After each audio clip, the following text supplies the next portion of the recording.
In the headlines, protesters storm Secretariat over alleged hijack of Congress. 5 killed as traders Okada riders clash in Abuja. Court dismisses Nnamdi Kanu's bail plea. And on the foreign scene, Finland finalizes moves to join NATO.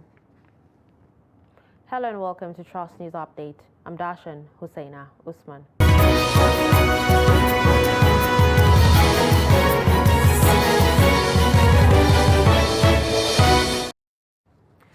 And now the news in detail. Hundreds of the APC members loyal to a former federal lawmaker, Senator Magnus Abe, on Wednesday stormed the premises of the Rivers State APC Secretariat, alleging hijack of State Assembly aspirant screening as well as the ward and state delegate selection. Speaking with newsmen, the aggrieved party members said they arrived at the Secretariat at around 6 a.m. only to meet the gate under lock and key. The protesters, who are members of the APC from the 23 local government areas of the state, carried placards with various inscriptions calling on the party national secretariat to intervene in order to avert what happened to the state party during the 2019 general elections. Meanwhile, security agencies who have taken over the party secretariat have restored normalcy at the secretariat. They do politics. Then the last 3 persons when they get to the pit and well. Any person, if they look at those kind of things, then they see them. You know, the escape group.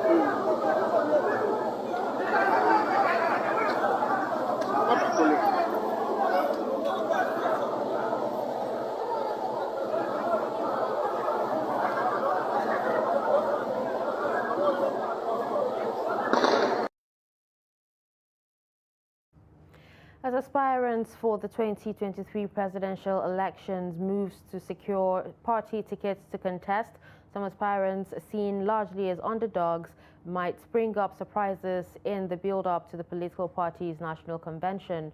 Trust TV's Shafiu Suleiman takes a look at another batch of contenders and their chances in the race. The report. 15 presidential aspirants are battling to get the PDP ticket to contest the 2023 election. Peter Obi is among them. Obi, a running mate to Atiku Abubakar, lost the presidential election in 2019. He served 2 terms as governor of Anambra State. Though not a bride to proponents of money politics, his chance can be amplified by the push for the Igbo presidency. The most critical thing is, what do we do to pull Nigerians out of poverty and create a future for teeming unemployed youths of Nigeria? We must change our polity and change to what other nations are doing, and that is building a better nation for their people. Aminu Tambuwal, a former Speaker House of Representatives, a 2-term governor of Sokoto State, is very visible in the race. He is not new to delegates politics as a frontline PDP presidential aspirant in the last election. Though age is on his side, rotation or zoning, even as jettisoned by his party, may be a stumbling block. From the League of Other Political Parties, Kingsley Moghalu, with persistent push for the top job, understanding of the political economy of the nation as a former deputy governor of the central bank could be added advantage. Weak and not well-known political platform will undermine his chances. In the ruling APC, Yaya Bello, a 2-term governor of Kogi State, is young and optimistic about his chances. He enjoys the support of the youth, who believe mainly in his ability to support the course of stomach infrastructure. His performance or otherwise as governor will form the basis of his assessment. Our great party, the All Progressives Congress, is a party that has its own ethics, rules, and regulation. And I know surely that all of these are in my favor, and I am not in any way scared or deterred by the pedigree or anybody whatsoever. Though presidential aspirants across party lines have since shifted focus to wooing party delegates ahead of conventions, deploying available strategies, the contemplation by the major political parties to use consensus option in determining their flag bearers may put a number of contenders on the edge. Shafiu Suleiman, Trust TV News, Abuja. Still talking politics, Adamu Garba, a chieftain of the All Progressives Congress, has joined the Young Progressives Party and has brought the party's presidential expression of interest and nomination forms. Speaking with reporters in Abuja after picking his form at the party's national secretariat, Garba says he left the APC having realized that there was no future for youths in the party. The report.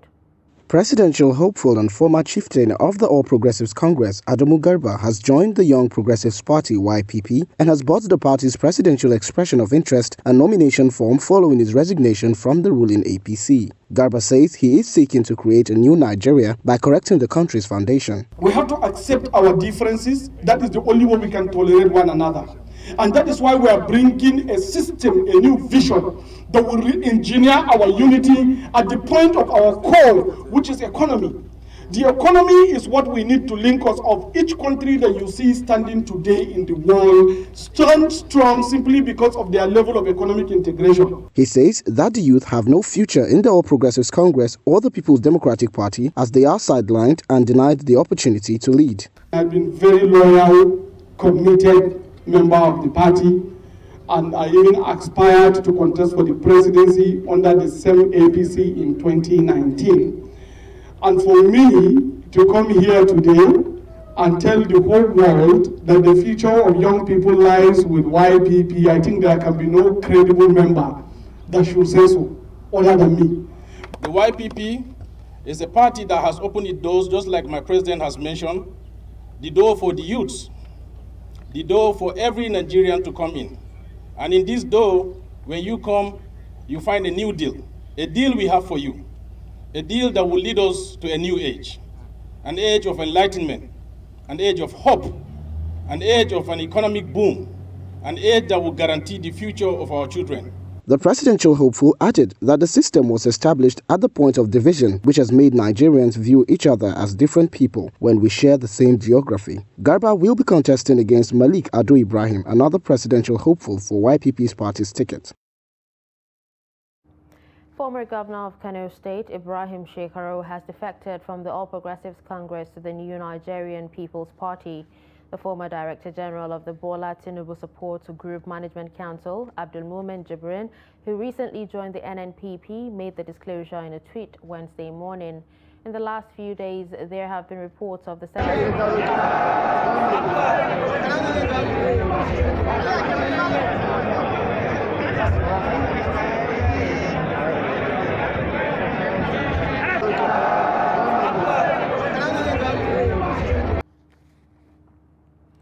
The Federal High Court in Abuja has ruled in favor of the usage of the April 30, 2022 Ad Hoc Delegates Congress list for the PDP congresses in Akwa Ibom State. The court also adjourned the case challenging the usage of the delegates to Wednesday, May 25, 2022 for hearing. In its ruling, the court directed that the status quo be maintained. This means the legality of both the statutory and ad hoc delegates list remains as it were before the suit was filed until the substantive issues are heard. With this latest court pronouncement, both statutory and ad hoc delegates will vote in the House of Assembly primaries on May 21, 2022, House of Representatives primaries on May 22, 2022, senatorial primaries on May 23rd and May 25th, 2022, governorship primaries before departing to Abuja for the National Convention billed for Saturday, May 28th and Sunday, May 29th, 2022, where the PDP presidential candidates will be elected. A federal high court sitting in Osogbo has affirmed Senator Ademola Adeleke as the authentic candidate of the People's Democratic Party in the July 16th governorship election in Osun State. Justice Nathaniel Emmanuel made the declaration on Wednesday while delivering a ruling in a suit filed by a factional candidate of the PDP, Prince Dotun Babayemi. Similarly, Prince Dotun Babayemi also emerged as the winner of a parallel exercise held at the Wokdiff Center, also in the state capital, on March 9th. Bayelsa State Deputy Governor Senator Lawrence Uwuru Jakbo, who presided over the party's National Congress Committee, announced Adeleke winner with 1,887 votes. Senator Uwuru Jakbo, who was quick to denounce any other poll held outside the state capital stadium. Babayemi went to court to be recognized as the authentic candidate of the party following the parallel primaries. He urged his supporters to put aside any fear over the Independent National Electoral Commission's recognition of Senator Ademola Adeleke as the party's flag bearer. The Independent National Electoral Commission has cautioned political parties against non-transparent primaries in order to sustain Nigeria's democracy. FCT INEC Resident Electoral Commissioner Yahaya Bello made the call in Abuja at a stakeholders interactive session ahead of political parties' congresses and primaries. According to Bello, the call is imperative because good and credible elections begin with transparent and credible party primaries. DCP Igwe Bernard, representing the operations arm of the Nigerian police, advised political parties to play by the rules during party primaries to avoid confrontation with the police. A representative of the National Orientation Agency, FCT Directorate, Ikeoba Namdi, said NOA would continue to partner with INEC in the implementation of election processes and activities. This put the Commission under a lot of strain and stress, and we believe the political parties as well. We wish to therefore very passionately remind all political parties that they are supposed to be very critical stakeholders and partners with INEC and should join us in our zeal to entrench and sustain democracy in this nation. One way of doing so for political parties are therefore being urged to play their expected part by ensuring that party internal democracy is well orchestrated, by making your congresses and primaries more transparent, especially for aspirants of various offices. We did it all during the area council election. I think it's one of the fairest and one of the best area council elections conducted in FCT. You saw our deployments. Last week, the national chairman of INEC was praised because of the conduct of the area council election in INEC, in FCT. It goes to all of us. We saw our deployments. Once you play the game by the rules, we don't have problem with you. Play the game by the rules. The security agencies has no problem with you. We are going to support democracy. We have agreed to make sure that democracy succeeds in Nigeria, and we are going to assist and do whatever we can to ensure security before, during, and after every election in Nigeria. We have been doing our best to sensitize the voters, especially in this ongoing continuous voters registration exercise. We are there, we have been sensitizing, telling the voters to come out to register, and we as an organization, we are promising INEC that as soon as the exercise of this continuous voters registration ends, NOAA will still intensify efforts to mobilize the voters to come out and pick their PV6. The Accountant General of the Federation, Ahmed Idris, has been suspended indefinitely. The Minister of Finance, Budget and National Planning, Zainab Ahmed, announced the suspension on Wednesday. This is coming 2 days after AGF's arrest by the EFCC over an alleged 80 billion naira fraud. EFCC spokesman Wilson Uwajaren had confirmed Idris's arrest on Monday. He was arrested after he failed to honor invitations by the EFCC. The anti-graft agency stated that Idris allegedly diverted funds and laundered 80 billion naira. The Federal High Court in Abuja strikes out newly amended 6-count charge preferred against Nnamdi Kanu by the federal government following the withdrawal of the charge by the federal government. The withdrawal came after Mike Ozekome complained to the court that the prosecution is trying to delay process by continuous amendment of the charge against his client. Ozekome told the court that this is the 7th time the federal government is amending its charge. Justice Binta Nyako concurred with Ozekome's submission, stating that Kanu is not expected to take plea on those newly amended charges immediately, as he needs time to digest them before doing so. Mardia Umar reports. The much-awaited date for the bail application hearing of the Indigenous People of Biafra's leader, IPOB, Nnamdi Kanu, is today. But it didn't start without a little bit of drama, as some supporters of the IPOB leader were seen around the court and they were dispersed with tear gas by the security agents who were on ground, gallantly on ground, to make sure that citizens follow law and order in the court premises. That's the Federal High Court premises. Today was set aside for bail application, but according to the Defense Counsel, the government sprang up with a surprise, and this, they say, has happened for the 7th time.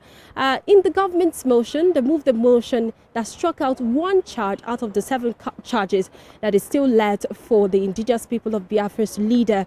Recall that in the last sitting, which happened in the month of April, the court presided over by Justice Binta Murtala Nyako struck out 8 charges out of the 15. So right now, what they are having this storm of issues about in the court today was the fact that this came out in the wee hours of the night, and it didn't give them time to actually serve this to the Defense Counsel. It created a storm quite well in the courtroom. And right now, what is going to happen is that these charges will remain the way it is, because it's going to be 7.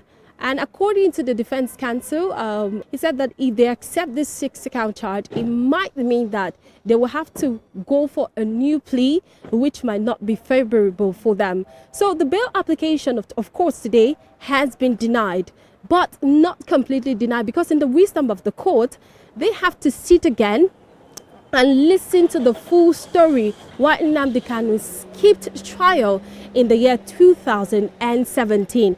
And until they hear the whole story, they cannot make a decision. But the date, the story continues, or the court sitting continues, or stayed adjourned to the 26th of May 2022. Martia Umar, Trust TV News, Abuja. At least 5 persons have been reportedly killed and houses set on fire in a clash between traders and Okada riders at Dede, a community in Abuja Municipal Area Council of the Federal Capital Territory. A resident told Daily Trust that an accident involving a bike man led to the breakdown of law and order in the community. The traders were said to have attacked the rider, whom they blamed for recklessness, which led to the death of a passenger. It was gathered that the Okada rider's colleagues reportedly moved to rescue him from the attackers when the situation degenerated. As at press time, security operatives have moved to the scene to prevent further violence.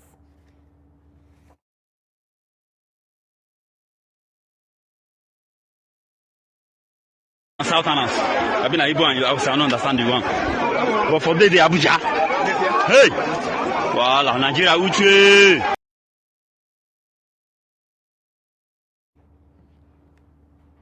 You're watching Trust News Update.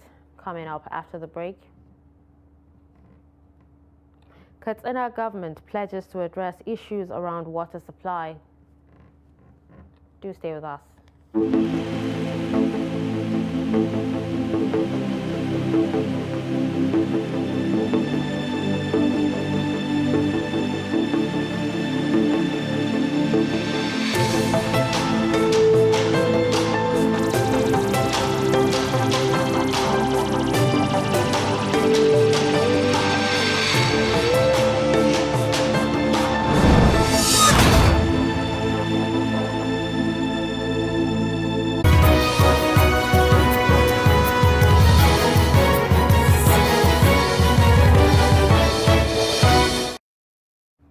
Welcome back and thanks for staying. You're still watching Trust News Update.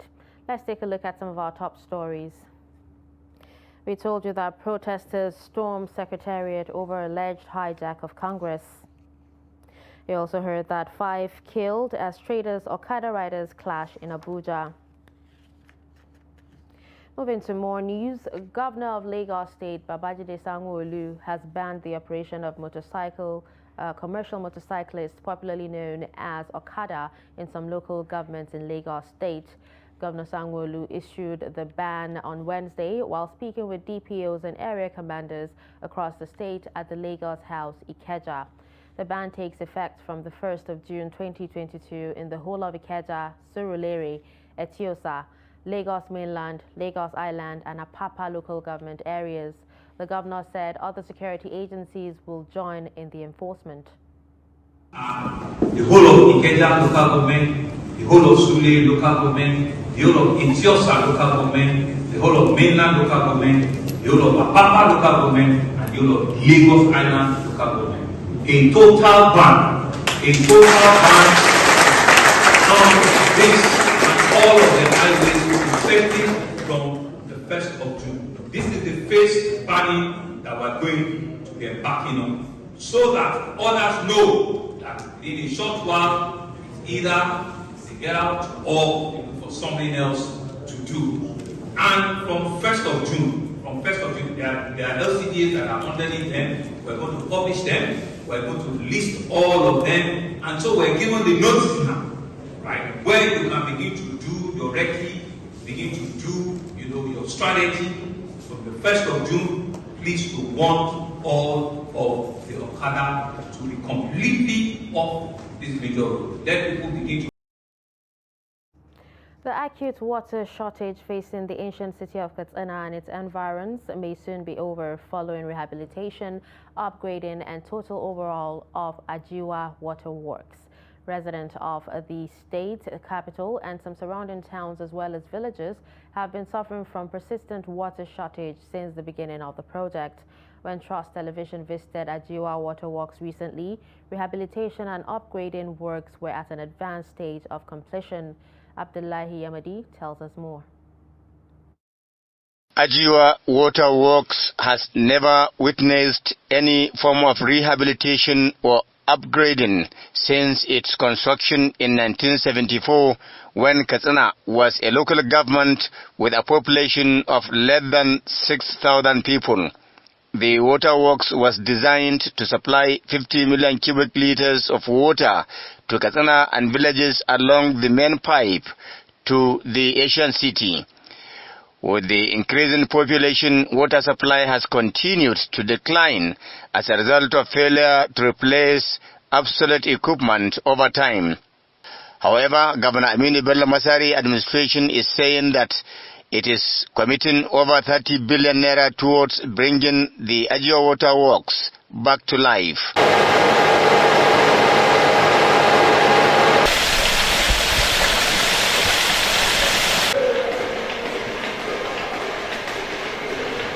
The contract is for the rehabilitation of 2 clarifiers, procurement and installation of new electromechanical equipment at the existing Ajiwa Water Works. This is in addition to the construction of new and rehabilitation of existing reservoirs at Ajiwa and Katsina. The original contract of the Ajiwa gave birth to about 13 different contracts. That is from the initial contract of 2.17 billion, which is the scope of the contract. It talks about the new treatment plan. Some of the electrical components are modernized components, but today, when the contractor and the consultant opened the entire sector, it needed total overhauling. To improve quality and ensure uninterrupted water supply, power injection substation is being constructed, while 2 brand new electricity generating sets have been procured to attain optimal utilization of the waterworks upon completion. The next thing is the spillway expansion of the dam. With the opening of the bridge to be a 2 cars will go, the water channel is going to be expanded. The dam will expand. That's a contract that of over 3.17 billion we signed, and we handle the contractor, the site. Now the machine are over. The civil work is almost 90%. So now the Katsina State people has future on water. Another success story is the contract for the water distribution network in Katsina City, hitting about 89% completion stage. Residents of Katsina hold Governor Aminu Bello Masari in high esteem and believe that his being a professional in the field will ensure that they will have enough water for drinking and other domestic purposes before the end of his tenure in 2023. This is the first time I'm hearing this, and if it is true, the government is doing something anywhere to provide lasting solution to acute water shortage in Katsina. We will appreciate it. Our number 1, 2, 3 problems are water shortage.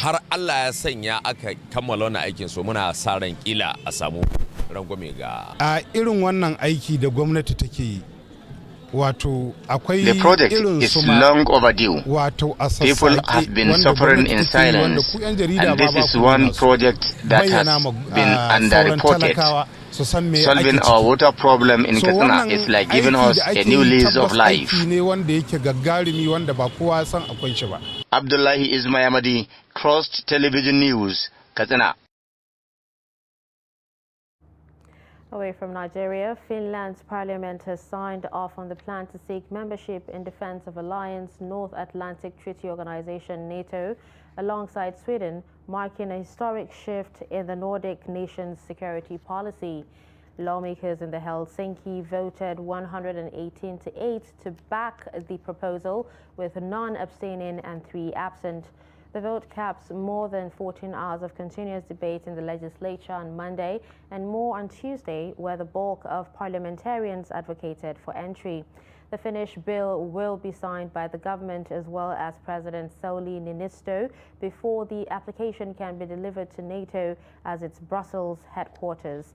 Sweden's application requires no vote in parliament and was signed by Foreign Minister Ann Linde earlier on Tuesday, while policy makers have said they wish to submit the letters together.